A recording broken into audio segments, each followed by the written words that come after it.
Mbalamusizza abantu baffe mwenna. Nze Ssaabasajja Kabaka nga nsinziira wano we twajja okuwummulako n'okujjanjabibwa nga tugendera ku magezi g'abasawo nga bwe gaatuweebwa.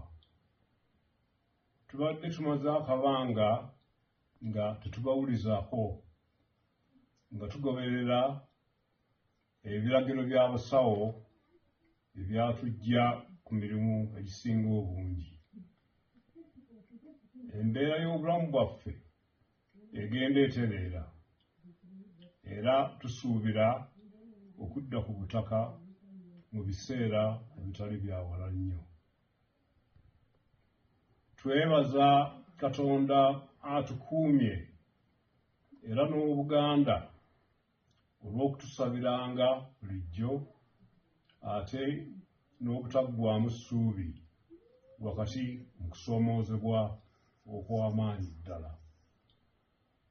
Twebaza Katikkiro, baminisita n'abaami ba Kabaka bonna olw'okusigala nga batambuza emirimu gy'Obwakabaka mu kiseera nga tetuli mu nsi.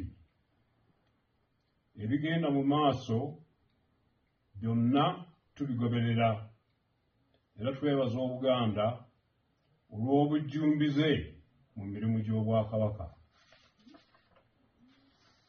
Twebaza abantu baffe abagoberedde empisa, obuwangwa, ennono n'obulombolombo mu kiseera kino ekizibu ddala. Nga bwe tutera okwogera bulijjo, amaanyi gaffe gali mu kwegatta.